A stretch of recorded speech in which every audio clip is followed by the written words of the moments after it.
Hey everybody, welcome back to George Does Stuff, the worst knife review channel on YouTube. And I'm growing, and I can't thank you guys enough. I know this sounds silly. I only have 198 subscribers, but to me that is awesome, and I couldn't be more proud, and I couldn't be more thankful to you guys who are liking and subscribing, or just watching. You don't have to subscribe, man. Just watch it. Enjoy it. Laugh at it.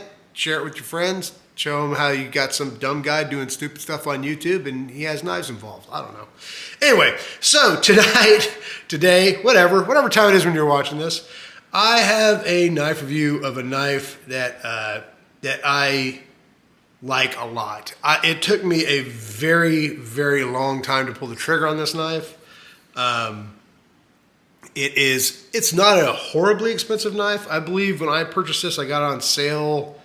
It cost me, I'm going to say like right around $200. I may have been a little bit less, a little bit more. It's one of those knives that the price varies wildly throughout the year. So if you have Amazon, just stick it in your, in your wish list and just kind of eyeball the price and see what happens, because the price of this knife swings as much as $50, which if a knife is selling for $250, it's a significant swing. A 20% swing is a lot. So anyhow, Katzu knives. This is the Katzu ZK01. This is made out of sandblasted titanium, and one of my favorite steels of all time. Let's see if I can get on the right side. There it is, right there. Let's do some zoom in here. Yeah, see that? Let's make sure it gets in here. ZDP189.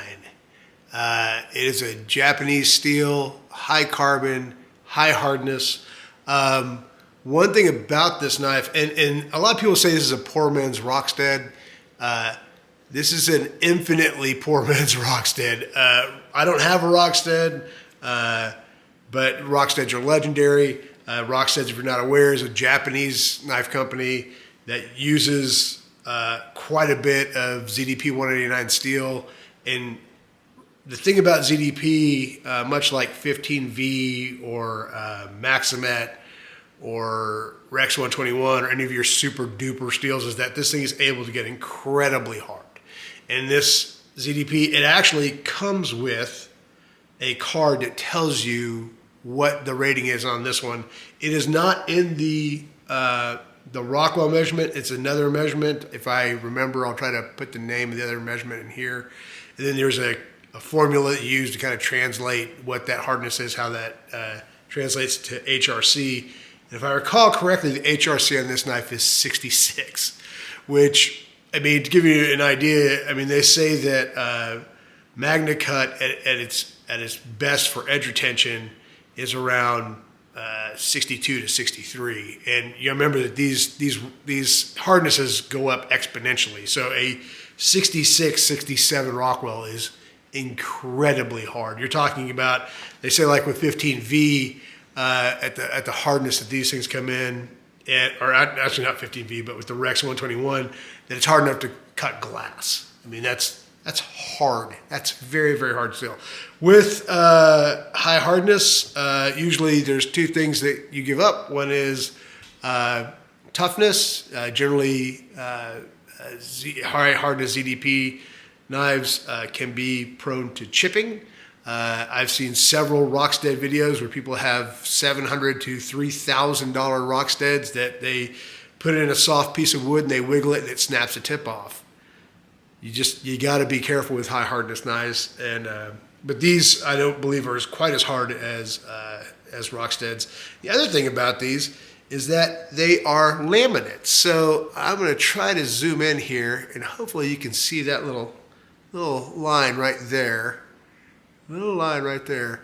And what that is the ZDP is the source steel, and then it is covered and is embedded into another steel. Now, I have not done a tremendous amount of research, but I don't think Katzu tells you what that steel is. My guess is it's 154 cm or VG10. Those are two steels that generally work very well with ZDP. They're also obviously much softer, but more importantly, they're also much more corrosion resistant. ZDP, just like Maximet, 15V, Rex 121, these high hardness steels are generally much more prone to corrosion.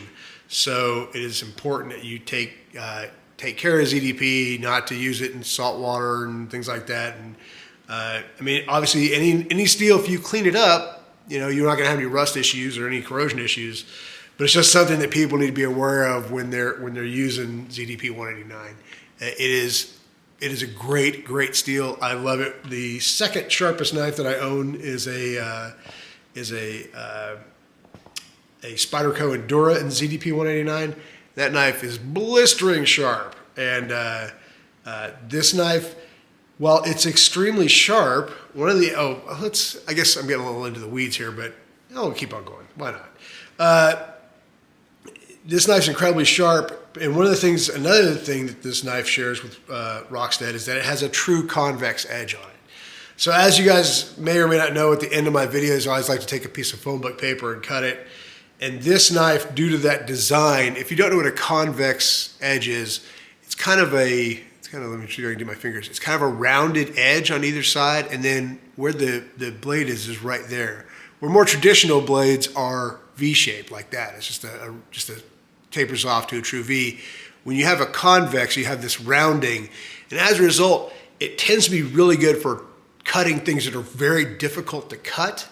But for fine cutting, for really fine processing stuff, it does not work as well. At least that's been my experience. What do I know? I got the worst knife channel on YouTube. I don't know. But that's been my particular experience. The construction of this knife, it is very well made. Look at this beautiful pivot. It's got a little writing on there. A little bit about Katzu knives. Katzu, the legend has it, is that Katzu is a possibly Japanese-owned knife. It is absolutely a Japanese designed knife, but it is Chinese manufactured. This is made in China, no doubt, not Japan. No Japan, no, not no. This knife's actually a little bit dirty because I do use it on occasion. I do love the fact this knife's made out of this beautiful titanium, this just really well finished titanium. You do have to be careful. You can get snail trails on there, so it does happen. But the finish of this knife, let me clean this knife up. I'll be right back. Let's do some little in-house maintenance here, because this edge is absolutely fantastic. It is just a beautiful piece of work here, and I love carrying this knife. This knife, though, does have the one feature that drives me insane. By the way, the tip is not reversible, so lefties, sorry guys, you're stuck with the clip on that side. And what is that one feature, you ask? Well, I'll tell you. It's I've mentioned it before in my other videos, and it's this. It's this. I don't know why people feel like we need these front flippers, these top flippers. I hate these things. I really do.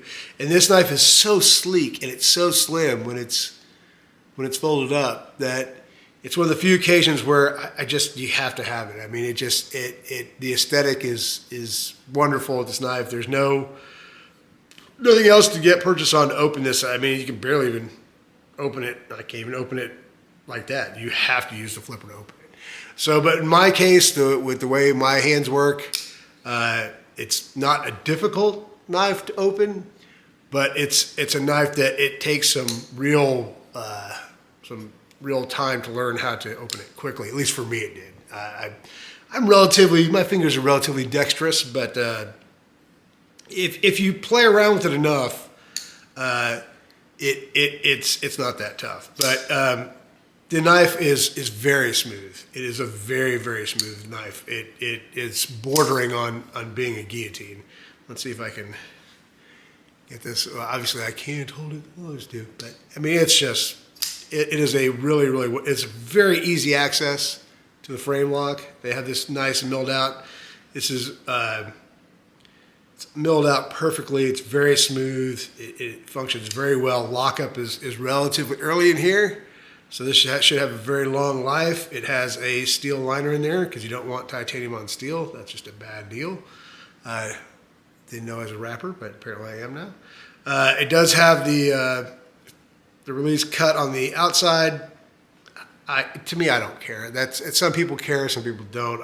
To me, it's not a big deal. But the overall fit and finish on this knife, well, I'm definitely not going to tell you it's a Rockstead. I will tell you that it hits above it punches above its price, without a doubt. I mean, to me, carrying this knife feels like carrying at least a mid-tech semi-custom knife. It is a beautiful knife to hold. It's a beautiful knife to use. It's smooth opening, smooth closing. When you open it up, you're treated with this almost mirror polished edge.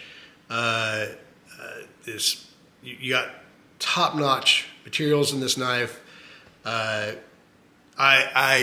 adore this knife. I really do. I mean, this knife, if it were any more expensive, it'd be a safe queen. But it's at such a reasonable price. I think it's reasonable to carry it. I mean, it's not an irreplaceable knife. Now, I will tell you, and I'm gonna cut in here sometime. I rolled some video of their website. They have many different versions of this knife that range. And I highly recommend. They have a 154 cm version of this knife. I believe it's in either G10 or carbon fiber. That's $80. And I don't own it, but my guess is that it's probably the same feel, just a smooth, well operated, well designed, beautiful blade. Even though it's not ZDP, it's a beautiful, beautiful blade.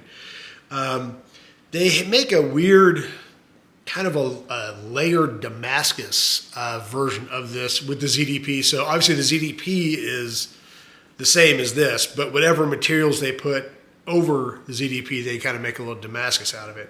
Some people like it, some people don't. I personally like the plain, simplistic view of this knife. I think it's a aesthetically pleasing knife, and you don't have to put a whole bunch of hooey on there to make your knife look good. In my opinion, I think this is getting pretty close to one of the best looking knives you can buy, especially for under $300-400.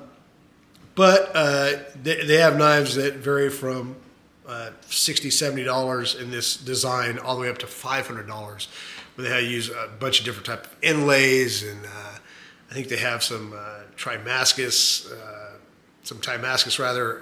handles and stuff like that. So they got fat carbon. They have a bunch of different variants of this knife, which is good. I mean, it's a good knife. If you got something that works, go with it. So with that being said, we're going to close her up one more time. We're going to try to get her open. There we go. See, you can get it done. Just takes a little bit of practice.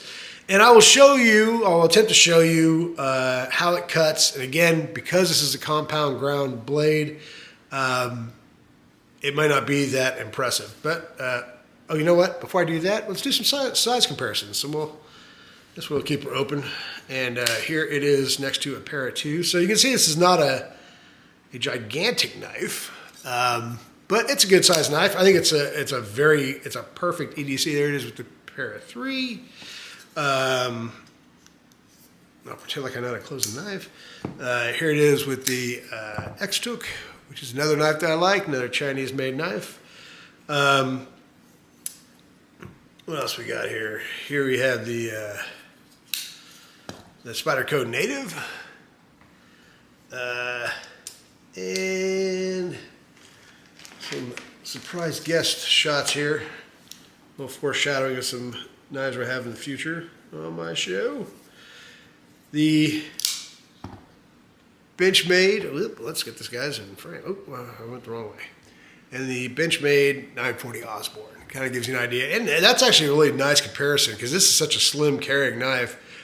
This is not quite as slim, but absolutely, and pretty similar in price, to be honest, depending on when you get it and where you buy it from. So yeah, that is our show and tell as far as size comparisons go. Yeah, I've had this knife for a long time. And now let's try to do our paper cut, which should be a bit of a challenge because, like I said, this is a convex grade, but well, usually sometimes it does okay. There you go. It's not bad. It's not bad. That ZDP is just fantastic. I unfortunately don't have that sharpened convex blades, but you see it kind of hangs up like that. And again, that's because of the blade. It's not because this knife isn't sharp. This knife is very, very scary sharp. And the thing about convex blades is that they'll stay that way for a very, very long time if you don't mess with them up. So that being said, that will conclude our review of the Katzu ZK01 knife. Highly recommend this knife. Love carrying this knife. If you can afford it, pick one up. If you can get one of the fancier ones, pick that up too. I think currently most of them are sold out. I'm going to run a little roll some point of this video. I might hopefully even dub over what I'm doing here and show some of the video of their website and the knives they have available. Very much recommend Katzu knives. Like them quite a bit. Like carrying this knife. I think it's a beautiful knife. If you want to call it a poor man's Rockstead, go right ahead. I'm not really sure it's a reasonable comparison, but it is a damn fine knife for what it costs. Alrighty, that concludes this review. Thank you guys very much for watching. I can't tell you how much I appreciate y'all. I appreciate my subs. If you don't sub, that's not a problem. Just as long as you enjoy the video, give her a watch. Give it a like if you feel like it. If not, it's all good, man. All right, that does it. Thank you guys so much. We'll talk to you soon. Thanks for watching.